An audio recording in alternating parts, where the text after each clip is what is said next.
저는 어린 시절에 저희 아버님께서 좀 몸이 불편한 시기가 있었어요. 그래서 제가 중학교 3학년 때인가 아버지가 아프시니까 아버지 위해서 이제 기도하려고 새벽 기도를 다닌 적이 있었습니다. 제가 어릴 때 한국은 치안이 그렇게 좋은 나라는 아니었습니다. 어느 날 새벽에 새벽 기도하려고 교회를 갔더니 교회가 너무 어수선한 거예요. 분위기가 예배도 시작 안 하고. 그래서 왜 이렇게 좀 어수선한가 해서 여쭤보니까 여집사님 한 분이 새벽 기도를 오시다가 깡패를 만난 거예요. 그래가지고 예전에는 다 성경 가방을 이렇게 들고 다니니까 그 안에 뭐 들었는 줄 알고 이거를 뺐고, 또 성경 가방 안에 얼마 되지 않지만 헌금을 하려고 놔뒀던 돈도 빼앗기고, 또 열어봤더니 돈이 얼마 없다고 또 깡패들한테 맞고, 이러고 이제 새벽 예배를 오신 거예요. 제가 그걸 보면서 이런 생각이 들었습니다. 아니, 새벽 기도 오는데 왜 이런 일이 생기지? 왜 선한 일을 하려고 하는데 왜 이런 악한 일을 만나지? 그런데 인생을 살아보니까 그런 일이 세상에 너무나 많은 겁니다. 착하게 살아오는 사람, 특별한 문제가 없는 사람들에게 불행이 일어나는 경우가 너무 많아요. 지금도 우크라이나에는 전쟁이 일어나서 러시아에서 쏜 미사일이 그냥 학교에 떨어집니다. 그러면 그 학교에 다니는 아이들은 아무런 잘못이 없는데 미사일을 맞아서 생명을 잃거나 부상을 당하거나 장애를 가진 채로 평생을 살아야 하는 불행을 겪게 됩니다. 지금 이란에서는 히잡을 쓰지 않은 여인들은 사람들에게 끌려가서 매를 맞고, 몇몇은 이유도 알 수 없이 죽은 시체로 발견되기도 합니다. 이런 소식 들으면 좀 화가 나죠. 왜 이런 일이 생기지? 또 반대로 악한 사람이 번영하는 경우도 종종 있습니다. 한국의 통계에 의하면 일제가 한국을 다스릴 때, 그러니까 일제 강점기 때 친일을 했던 분들이 독립운동했던 분들의 자녀들보다 더 잘 산다는 통계를 가지고 있다고 합니다. 그럼 이거 어떻게 설명해야 할까요? 저도 부모님이 친일을 했던 분을 한 분 알고 있는데 이분 참 착해요. 부모님은 악을 행했는데 자녀는 잘 살고 있을 뿐만 아니라 착해서 많은 사람들에게 사랑을 받습니다. 이런 일을 볼 때 의문이 생깁니다. 도대체 왜 이런 일이 생기는가?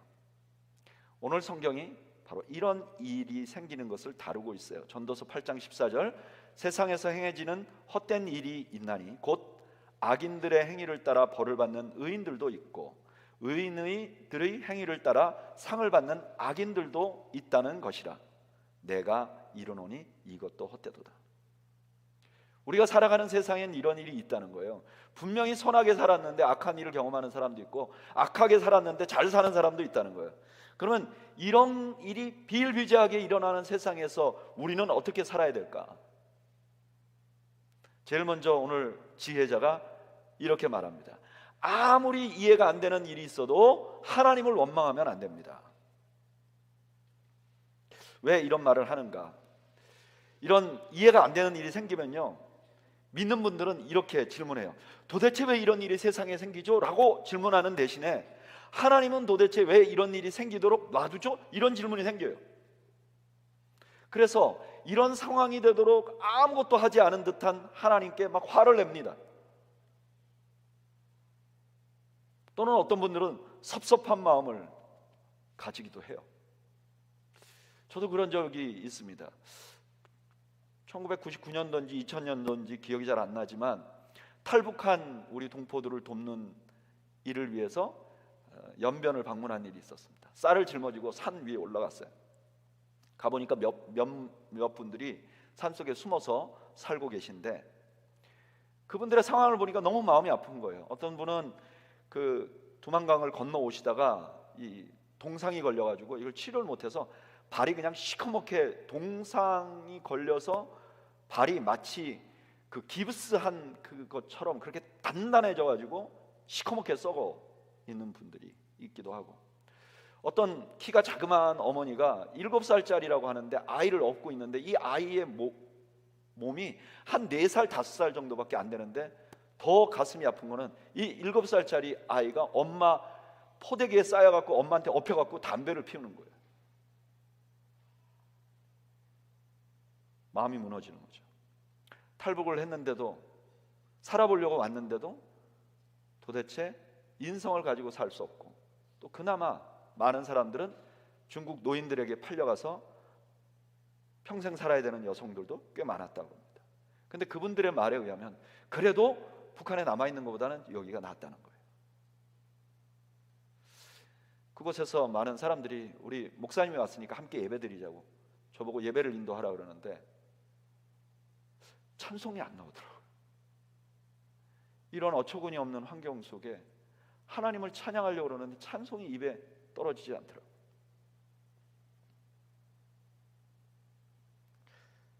도대체 왜 이런 현상이 생기고 왜 하나님은 지금 액션을 하고 있지 않으신가?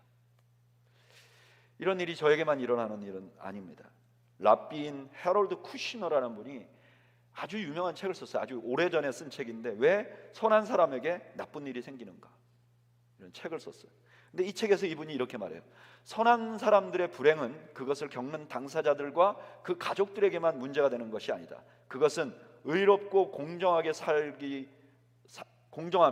좋은 세상을 만들기를 원하는 모든 사람들에게 문제가 된다. 그것은 선과 정의, 심지어 하나님 존재에 관해서 의문을 야기시킨다. 도대체 하나님은 무엇을 하고 계시고 왜 하나님이 계시다면 왜 이런 일이 생기는가, 이런 의문을 품게 된다는 거예요. 바로 그런 사람들에게 오늘 전도서 지혜자는 8장 2절부터 5절 상반절까지 이렇게 말합니다. 내가 권하노라, 왕의 명령을 지키라. 이미 하나님을 가르쳐 맹세하였음이니라. 왕 앞에서 물러가기를 급히하지 말며 악한 것을 일삼지 말라. 왕은 자기가 하고자 하는 것을 다 행함이니라. 왕의 말은 권능이 있나니 누가 그에게 이르기를 왕께서 무엇을 하시나이까 할 수 있으랴. 명령을 지키는 자는 불행을 알지 못하리라. 언뜻 보면 왕의 명령에 순종하라고 강조하는 것 같아요. 로마서 13장 1절에 각 사람은 위에 있는 권세들에게 복종하라. 권세는 하나님으로부터 나지 않음이 없나니 모든 권세는 다 하나님께서 정하신 바라. 이 말하고 유사한 말이라고 생각을 합니다. 물론 문자적인 내용은 비슷해요. 그러나 이 전도서의 강조점은 조금 다릅니다. 그걸 어떻게 알 수 있느냐? 9절이 그 증거를 줍니다. 9절, 내가 이 모든 것을 보고 해 아래에서 행하는 모든 일을 마음에 두고 살핀즉 사람이 사람을 주장하여 해롭게 하는 때도 있도다. 여기 사람이 사람을 주장한다 할 때 이 주장한다는 말이 다스린다는 말이에요. 그러니까 사람이 사람을 다스리는 건 왕이죠.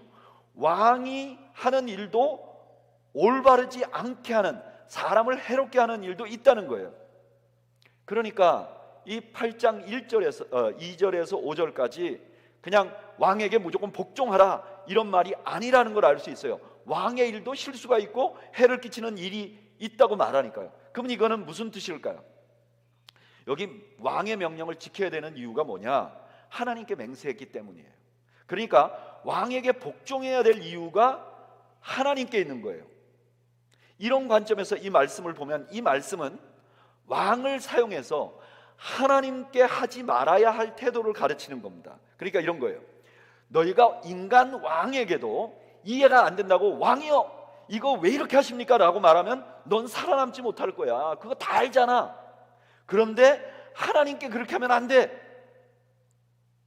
하나님께 그렇게 하는 것이 우리 인생을 더 불행하게 만드는 원동력이야 라고 말하는 겁니다. 여러분, 그렇습니다. 세상은 모순이 있어요. 착하게 사는 사람이 어려움을 겪기도 하고 악하게 사는 사람들이 잘 살아요. 그런데 이런 일 때문에 하나님께 화를 내서는 안 됩니다. 이건 너무너무 위험한 일입니다. 내 인생을 망쳐버리는 일입니다. 왜냐하면 우리 하나님은요, 업신여김을 받지 않는 분이기 때문에 그래요. 우리 갈라디아서 6장 7절 다 같이 한번 읽어볼까요? 읽어보죠. 시작. 스스로 속이지 말라. 하나님은 업신여김을 받지 아니하시나니. 아멘. 여러분, 우리가 아무리 이해가 되지 않는 일이 일어나도, 아무리 어려운 일이 일어나도 우리가 하나님을 원망하고 하나님을 함부로 대해서는 안 됩니다. 역대하 32장에 보면 아시리아 대군이 이스라엘을 쳐들어옵니다. 그 아시리아는 당대의 최고의 국가입니다. 그 대적할 나라가 없어요. 거기에 군대 장관 사네립이 이렇게 말합니다. 유다 사람들아, 히스기야가 너희 하나님이 너희를 지킨다는 말을 믿지 마라. 세상에 우리의 공격을 막아낸 신이 어디 있느냐? 너희 신은 아무것도 아니다. 계속 비방했어요.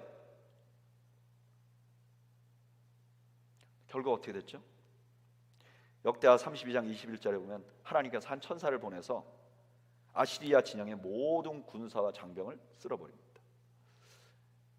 역사적으로도 증명된 겁니다. 아시리아가요, 대제국으로 가다가 이스라엘 치고 나서 갑자기 급속도로 쇠락해집니다. 당시의 유다는 아주 작은 나라예요. 그럴 수가 없어요. 그런데 그렇게 돼버립니다. 여러분, 하나님께 대적하면 더 큰 죄를 저지르는 것이고 더 심각한 상황에 빠지는 것임을 여러분 잊지 마시기 바랍니다. 오히려 지혜자는 이럴 때 왕의 명령을 지키라 그래요. 하나님께 더욱더 순종하라는 거예요. 아니, 지금 이런 때 하나님께 더 순종한다고요? 이거 좀 이해가 잘 안 되는 것 같지만 조금만 생각을 해보면 이게 유일한 선택이에요. 은혜를 찾아 길을 떠나다라는 책을 쓴 필립 얀시가 그 책에서 이런 이야기를 해요. 이분이 그 고난당하는 것 때문에 고민이 돼가지고 유대인 랍비, 유명한 랍비를 한번 청합니다. 그리고 그분하고 대담을 해요. 근데 이분이 이렇게 말해요. 이 필립 얀시가 말하는 게 아니라 엘리에 비젤이라는 사람이 말을 해요. 이 사람은 엘리에 비젤이라는 사람은 아우슈비츠, 그 유대인 대학살되는 데서 살아나온 사람이에요. 근데 이분이 그 유대인 랍비에게 이렇게 묻습니다. 아우슈비츠 이후에 어떻게 우리가 하나님을 믿을 수 있습니까? 유대인들이 이렇게 학살을 당하는데도 가만히 계신 하나님을 우리가 어떻게 믿을 수 있습니까? 그랬더니 이 유대인 랍비가 한참 말을 하지 못하더라고요. 그리고 겨우 들릴락 말락한 목소리로 이렇게 말했어요.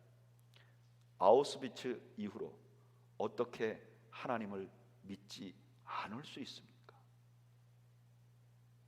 아우슈비츠로 어두워진 세상에 하나님 외에 무엇이 남아 있습니까?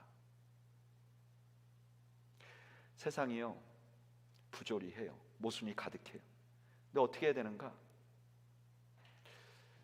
세상이 모순이 가득하다는 것은 세상이 믿을만하지 않다는 것을 보여주는 증거입니다.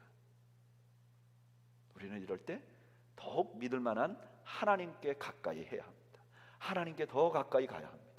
이게 믿는 자들이 가져야 할 자세인 것입니다. 시편 73편에 보면 시인이 이렇게 말합니다. 나는 거의 넘어질 뻔하였고 나의 걸음이 미끄러질 뻔하였으니. 이건 실족이라는 말이죠. 오늘날로 말하면 시험 들었다 이렇게 말할 수 있어요. 나는 거의 시험 들 뻔했다. 왜 이러냐? 이는 내가 악인의 형통함을 보고 오만한 자를 질투하였습니다.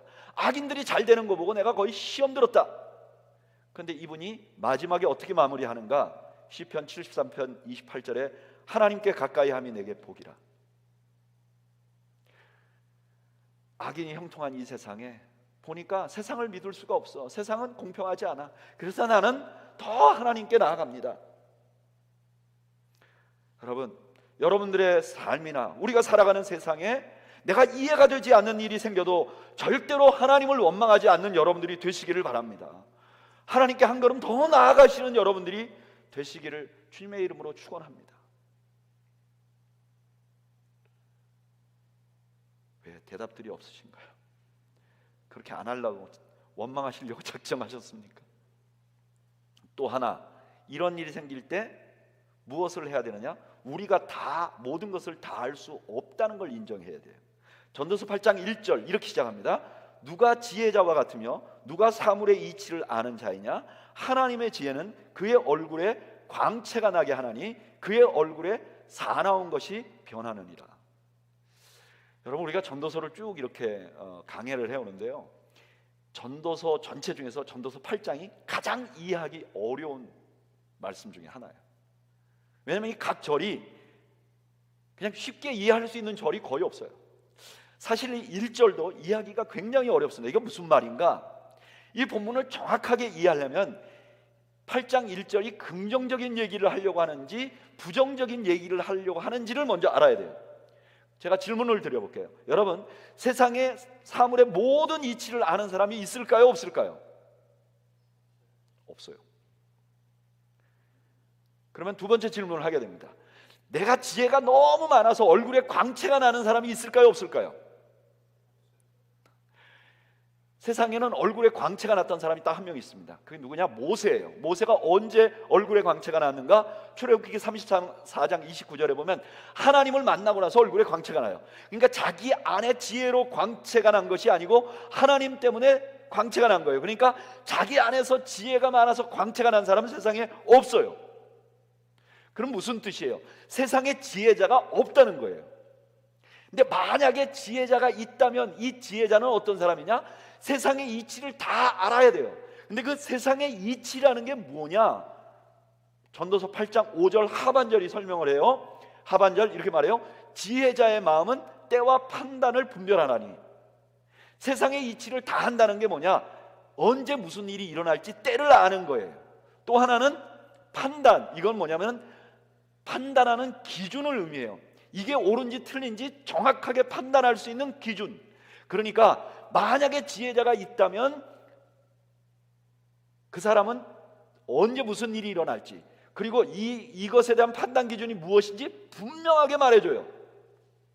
근데 문제는 그걸 분명하게 말해줄 지혜자가 세상에는 없는 거예요. 이걸 분명하게 말해줄 사람이 없는데 문제는 8장 6절 무슨 일이든지 때와 판단이 있으므로 사람에게 임하는 화가 심하니라.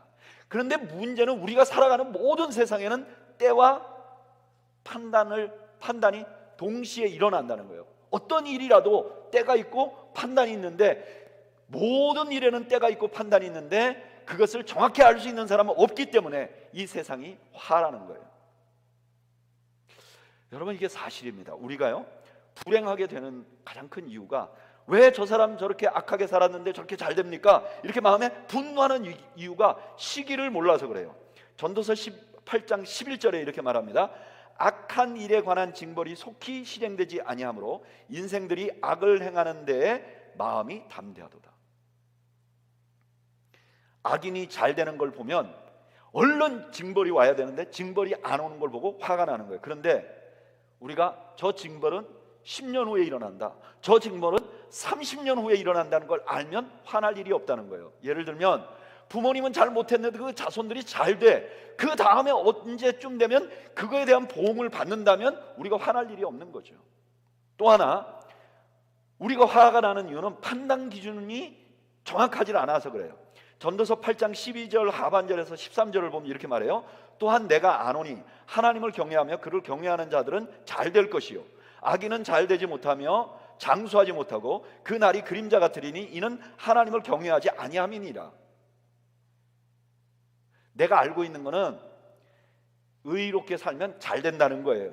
근데 실제로 어떠냐? 14절 세상에서 행해지는 헛된 일이 있나니 곧 악인들의 행위를 따라 벌을 받는 의인들도 있고 의인들의 행위를 따라 상을 받는 악인들도 있다는 것이라. 내가 이르노니 이것도 헛되도다. 나는 저 사람 의인이라고 봤는데 그게 틀릴 수 있잖아요. 그런데 그걸 모르고 이게 꼭 맞다고 생각해서 결과를 보니까 악인 같은 결과가 나오는 거예요. 그럼 화가 나는데 아니라는 거예요.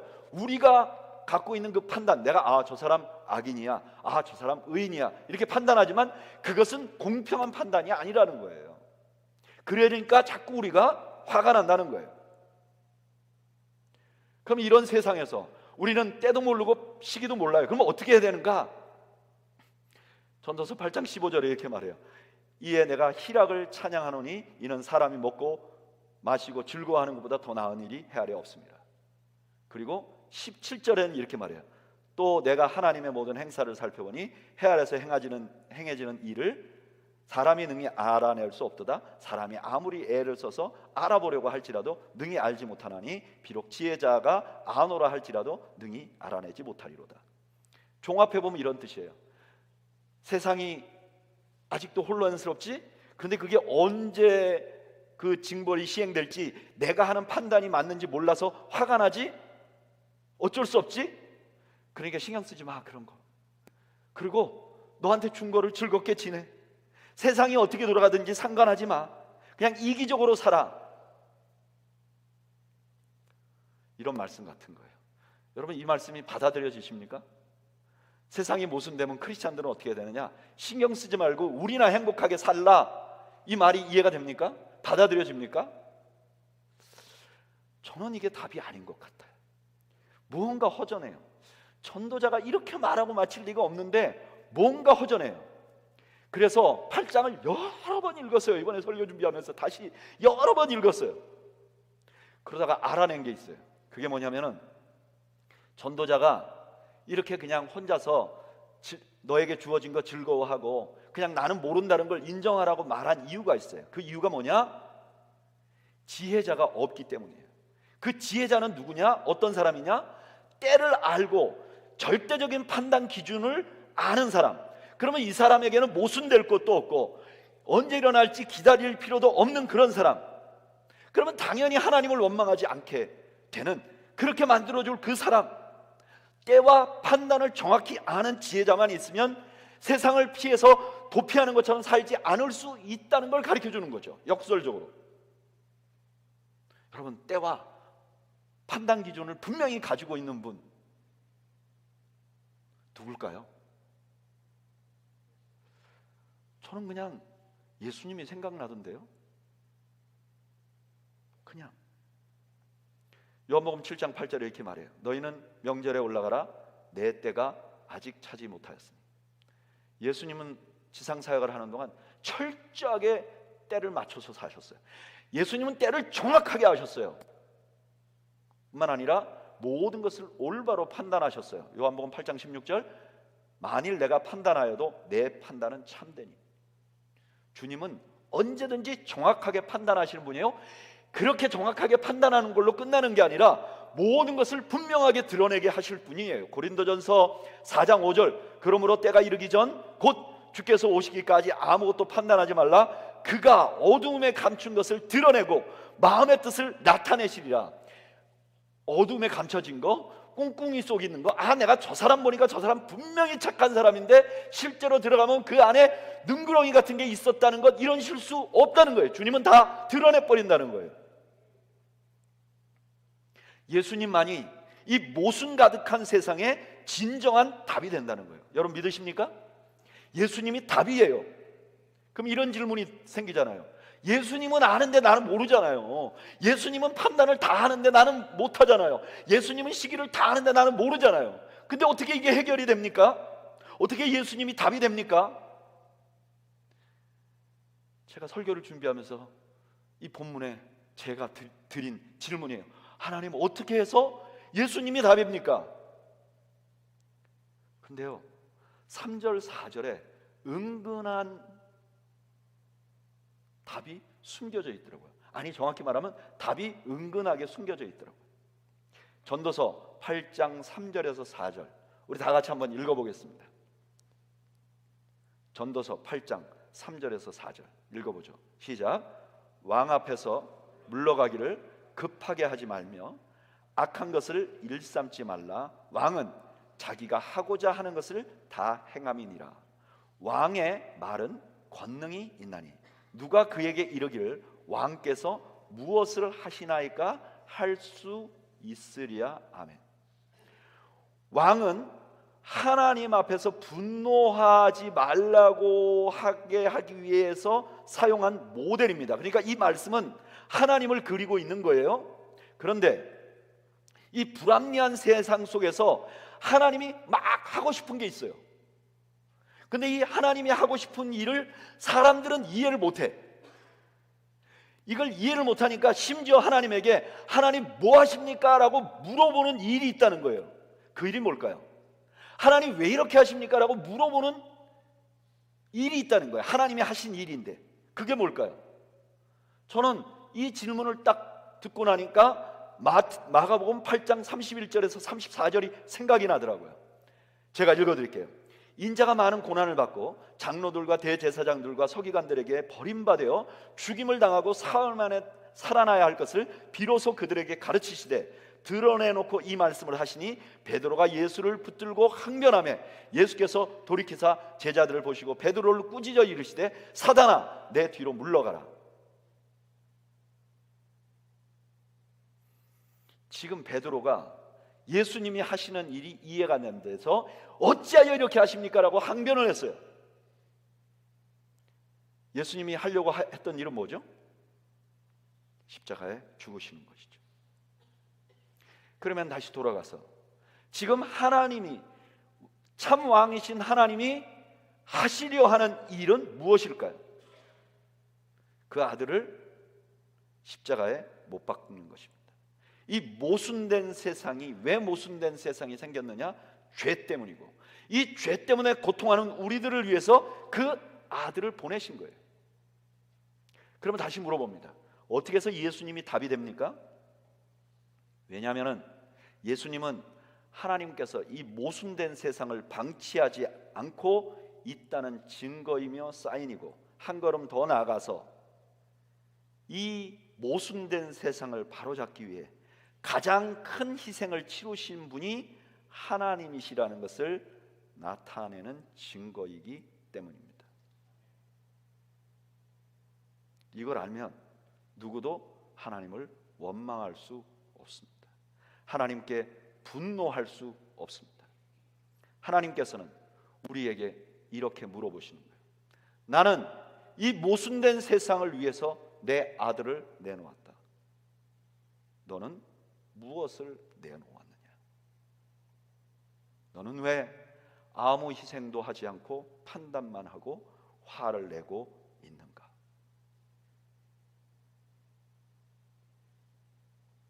주님을 제대로 만나면 모순된 세상 때문에 하나님께 분노할 수 없습니다.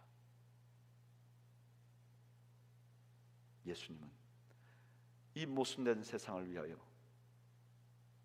희생하신 하나님이 얼마나 희생하셨는지를 보여주는 증거이기 때문입니다. 또 한 구절이 생각이 눈에 들어오더라고요. 전도서 8장 14절 다 같이 한번 읽어보겠습니다. 읽어보죠. 시작. 세상에서 행해지는 헛된 일이 있나니 곧 악인들의 행위를 따라 벌을 받는 의인들도 있고 의인들의 행위를 따라 상을 받는 악인들도 있다는 것이라. 내가 이르노니 이것도 헛되도다. 아까 읽었던 말씀인데 이 말씀은 우리가 처음에 이렇게 생각했어요. 올바로 살아왔는데 생각지도 않는 불행을 당한 사람들이 있어요. 이것 때문에 내가 화가 나요. 내 인생이 행복해지지 않아요. 근데 잘 생각해 보세요.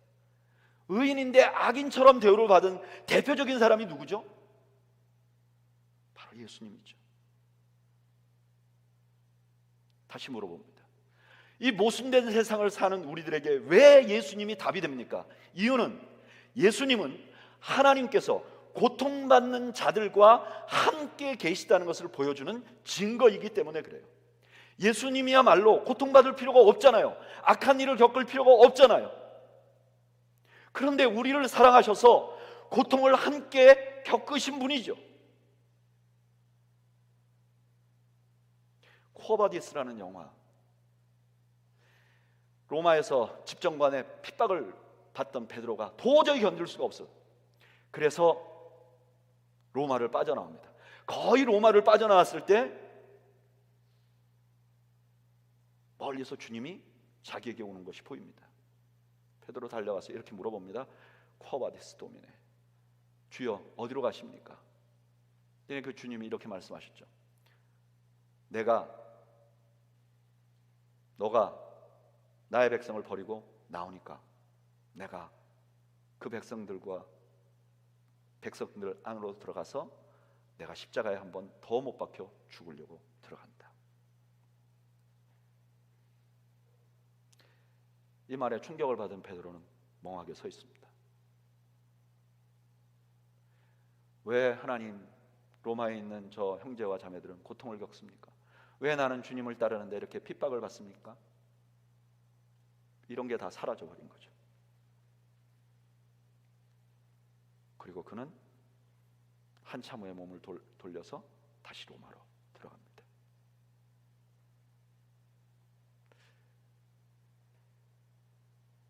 우리 하나님은 고통당하는 자를 절대로 혼자 두지 않습니다.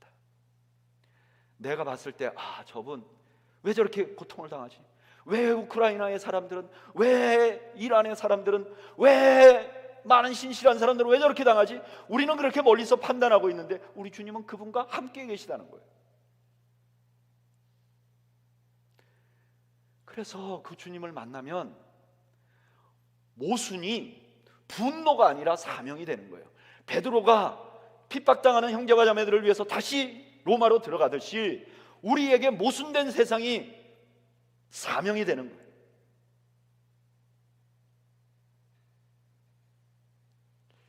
그러고 보니까 이 모순이 가득한 세상에 십자가는 하나님의 대답이었습니다. 나는 이 모순된 세상과 함께하고 있다. 나는 이유 없이 고통을 당하는 그들과 함께하고 있다. 이것을 알면 모순된 세상 때문에 절대로 하나님을 원망할 수 없는 것입니다. 저희가 이제까지는 지혜자가 전도서 8장에서 말씀하신 관점에서 세상을 보았어요. 고통당하는 자와 악하게 번영하는 자를 내가 뒤에 서서 보는 관점에서 우리가 보았습니다. 그런데 저는 이 말씀이 내가 이 고통 모순된 세상에서 벗어나 있는 사람이 아니라 결국 이 모습이 나의 이야기이기도 하다는 생각이 들었습니다. 여러분, 우리는 모순된 세상에 떨어져 있는 사람이 아닙니다. 우리는 모순된 세상 한가운데 살고 있습니다. 기울어진 운동장에서 살고 있는 것입니다. 저 자신을 돌아봐도 어려서는 불공평한 상황 속에서 경쟁하고 있는 나, 그리고 이 사회에 대해서 분노한 적이 있었어요. 군에서는 신앙생활 한다는 이유만으로 맞을 때 복수하고 싶은 마음이 막 들끓었어요. 목회를 하면서는 오해받기도 하고 이유 없이 미움받기도 하면서 왜 내가, 이런 생각이 들었어요. 이렇게 세상은 기울어져 있고 나는 이 기울어진 세상의 피해자라고 생각하니까 마음에 늘 분노가 있는 거예요. 그래서 세상에 조금 삐뚤어진 걸 보면 오버 리액션이 나오는 겁니다. 왜 저렇게 해야 되냐고, 왜 저렇게 되냐고. 그리고 괴로워하고 마치 내가 세상의 의인인 것처럼 그렇게 코스프레를 하는 거예요. 그런데 십자가를 알고 나니까 십자가는 내 눈에 보이기에 기울어진 세상에 살고 있는 모든 부조리와 불합리에 대해서 대답이 되었습니다. 저는 아직도 그 메커니즘이 어떻게 일어나는지 정확하게 논리적으로 이해하고 설명하기 어려워요. 그런데 하나 분명한 것은 내가 매우 억울하다고 생각하고 내가 매우 힘들다고 생각할 때 하나님을 원망해서 대답이 돼 본 적은 한 번도 없습니다. 그런데 예수 그리스도의 십자가 앞에 서면 이상하게 분노가 사그러져요. 저도 한국 용어로 화병, 의료 용어로 우울증 8개월 동안 치료를 받은 적이 있어요. 약물 치료를 받고. 그런데 여러분, 그러니까 이 분이 얼마나 쌓였겠습니까? 기도하면 주님의 대답은 이거예요. 아들아, 내가 너를 사랑한다. 내가 너를 위하여 십자가를 줬다. 주님, so what? 여전히 난 억울한데 so what? 그런 대답 말고 다른 대답을 주십시오. 그런데요, 이상하게 그 하나님 앞에 가면 원망할 수가 없게 돼요. 분노할 수가 없게 돼요. 너무 이상해요.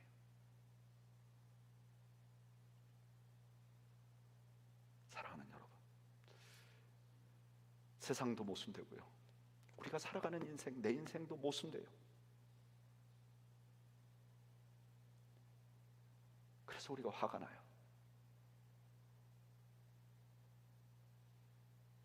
십자가로 오세요. 십자가가 답입니다. 우리 잠시 눈을 감고 기도를 좀 하기를 원합니다.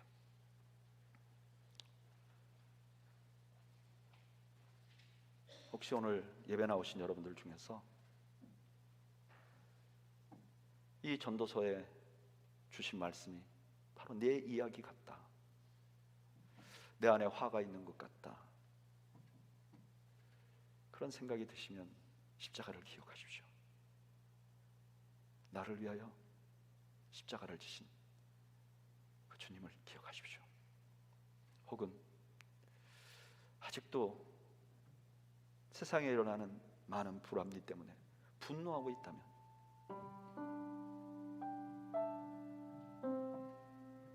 십자가의 목소리를 들으십시오. 아들아, 딸아, 나는 이 모순된 세상을 바로잡으려고 내 아들을 보냈다. 너는 무엇을 했느냐? 왜 원망하고 왜 마음에 불만이 있는가? 우리 시간 한번 그 주님의 음성을 듣는 잠시 묵상 기도를 하겠습니다. 함께 기도하겠습니다.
저는 1999년도 혹은 2000년도에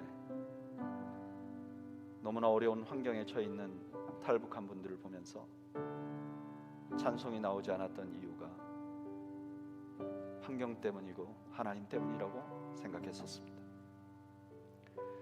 그런데 시간이 많이 흐르고 십자가를 알고 나니 이유는 내가 십자가를 몰랐기 때문에 찬양할 수 없었다는 사실을 알게 됐습니다. 한 찬송가 작가는 이렇게 노래합니다.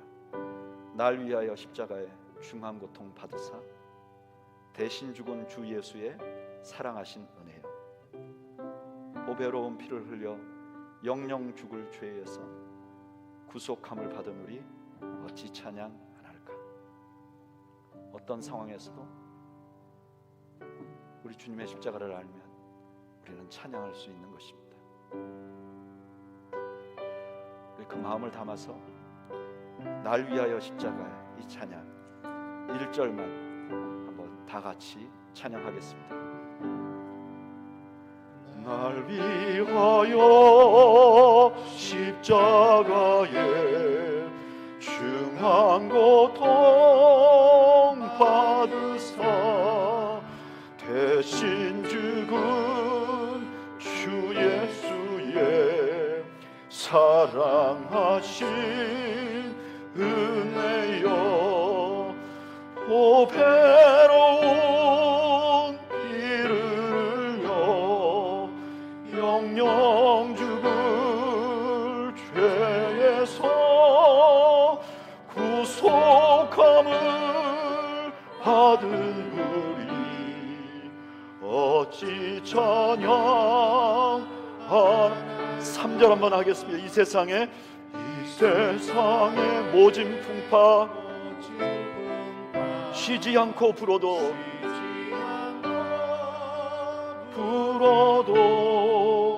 주님 안에 보호받는 우리 마음 변하다.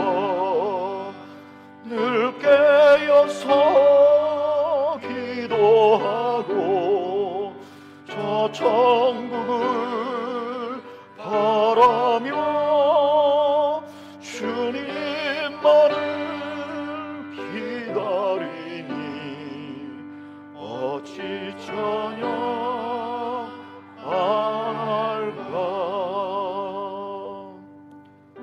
이제는 우리 주님 예수 그리스도의 은혜와 하나님 아버지의 그 크신 사랑과 성령님의 함께 하시고 위로하시는 역사가 모순된 세상에 살면서 우리에게 독생자를 보내주신 하나님을 의지하고 하나님께 더욱더 충성하며 그 십자가를 가슴에 품고 살아가기로 다정하는 주의 백성들 머리머리 위와 이들의 가정과 이들의 생업 위에 지금으로부터 영원 무궁토록 함께 있을지어다. 아멘.